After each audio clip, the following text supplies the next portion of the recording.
yang telah mewakili rekan-rekan sekalian. Alhamdulillah, mudah-mudahan ini juga menjadi penyemangat untuk kami bisa lebih memberikan program-program yang bermanfaat untuk masyarakat.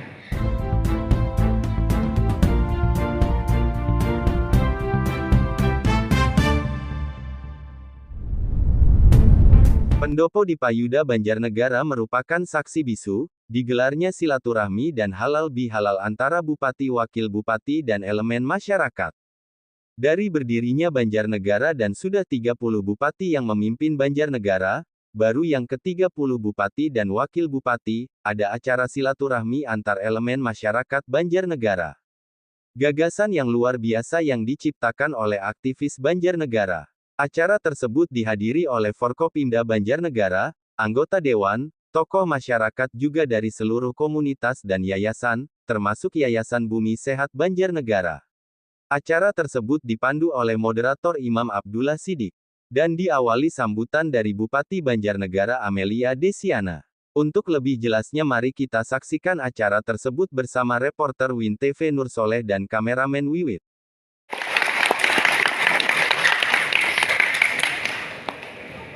Saya berharap masukan-masukan dari Bapak Ibu sekalian yang hadir di sini bisa sama-sama pada saatnya nanti bisa mewujudkan Banjarnegara yang maju dan sejahtera sesuai apa yang kita cita-citakan. Perlu anggaran. Oke. Kemudian peningkatan produksi pertanian, pemerintah daerah harus mengawal program ketahanan pangan di desa.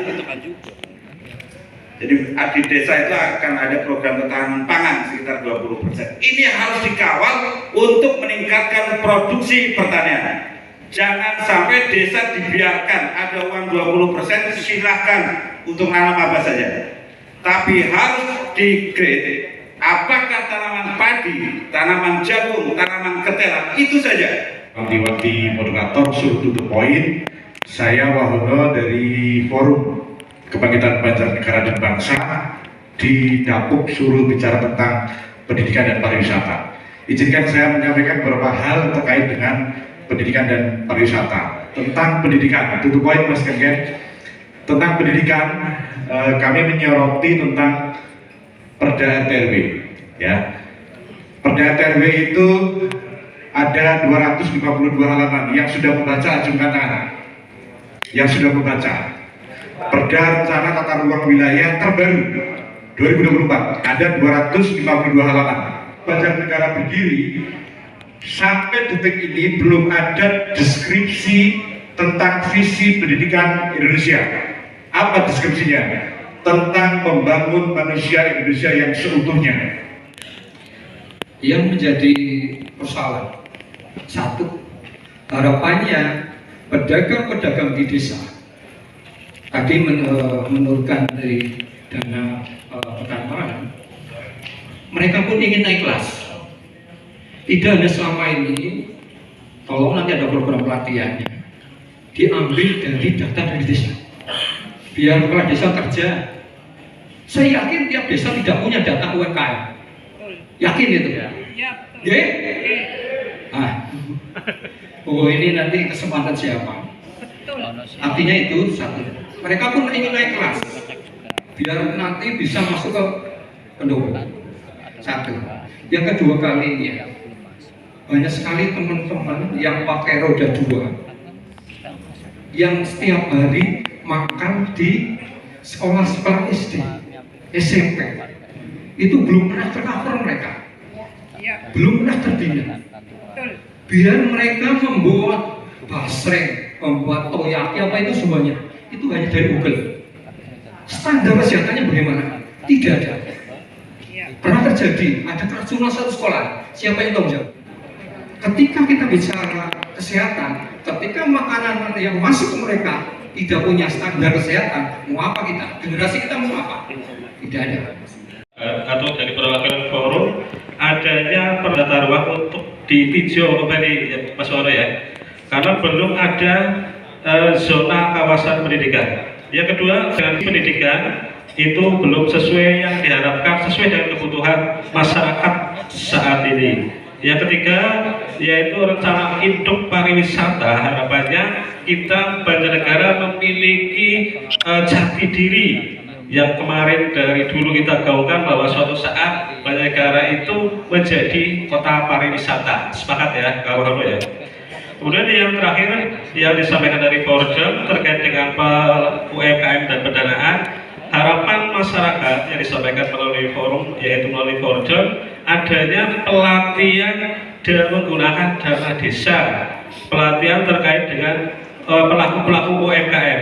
Yang kedua, ini berkaitan harapannya agar UMKM di Banjarnegara itu bisa naik kelas, bukan hanya naik daun ya. Naik daun saja terkenal, tapi tidak pernah naik kelas. Selama ini kan hanya naik daun ya, produk-produk naik daun, nanti turun lagi.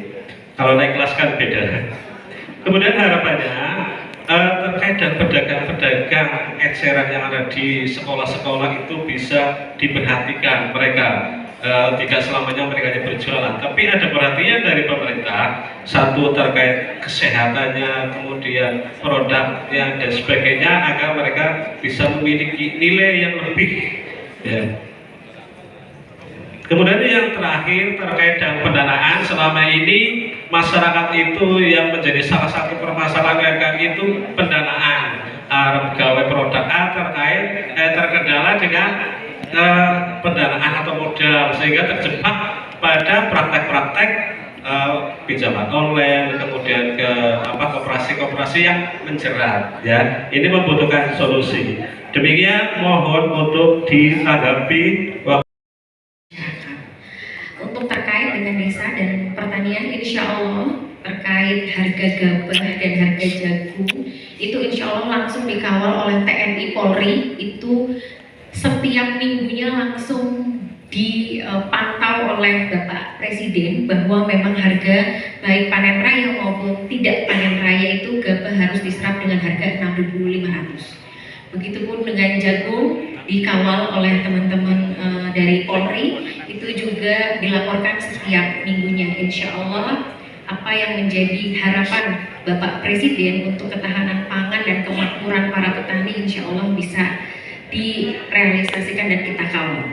Lalu terkait dengan pupuk, insya Allah pupuk tidak akan sulit gitu kan. Hanya saja memang sekarang terkendala dengan komoditasnya. Komoditas yang mendapat pupuk bersubsidi saat ini ditentukan hanya 11 komoditas.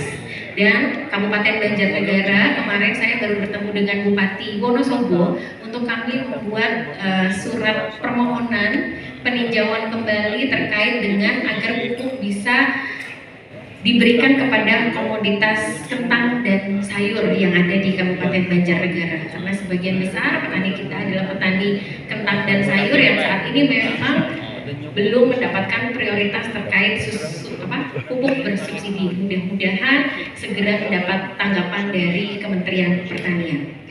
Kemudian terkait dengan permodalan, insya Allah minggu ini sedang kami godok terkait dengan alhamdulillah kami mendapat anggaran dana bergulir dari Aplen kurang lebih 5 miliar yang itu akan kami kerjasamakan dengan Bank Jateng. Saya kemarin baru hari Kamis saya mengikuti acara RUPS di Semarang. Saya langsung bertemu dengan pimpinannya menegosiasi agar suku bunganya di 4%, sehingga ini permodalan yang maksimal bisa 50 juta tanpa agunan bisa membuat rekan-rekan mengembangkan permodalannya. Lalu kemudian terkait dengan tadi pedagang kaki lima, kami juga bekerja sama dengan Bank Jateng. Ini sudah insya Allah mungkin bulan depan akan kami launching terkait dengan pendanaan mikro yang di bawah 5 juta itu dengan suku bunga 3%.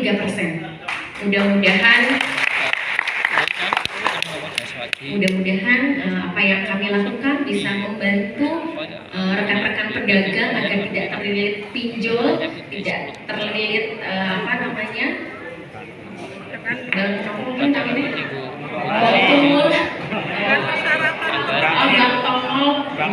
ya mudah-mudahan kita saling membantu, dan saya hanya berpesan kepada rekan-rekan yang pada saatnya nanti menggunakan program tersebut digunakan sebaik-baiknya, digunakan untuk mengembangkan usahanya, nyuwun pangapunten, tidak untuk judol gitu, karena cukup miris gitu kan, cukup miris, judol cukup banyak di Kabupaten Banjarnegara. Jadi mudah-mudahan kita saling membantu bahu-membahu untuk meningkatkan perekonomian di Kabupaten Banjarnegara. Lalu terkait pendidikan dan pariwisata, terima kasih sekali atas masukannya. Mudah-mudahan Kabupaten Banjarnegara ini bisa meningkatkan PAD-nya sehingga pada saatnya nanti pariwisata di Banjarnegara bisa kita push. Kalau misalnya tadi disampaikan 1 triliun, saya akan sangat bahagia sekali karena saat ini mungkin ruang fiskal Kabupaten Banjarnegara itu kurang lebih hanya di sekitar 100 sampai 200 miliar. Yang itu harus dibagi di semua OPD, harus dibagi untuk pembangunan infrastruktur, jadi memang tidak bisa hanya di satu bidang saja karena kita harus seimbang antara pembangunan fisik dan pembangunan non fisik. Mudah-mudahan pada saatnya nanti Banjarnegara bisa mandiri dan bisa melompat.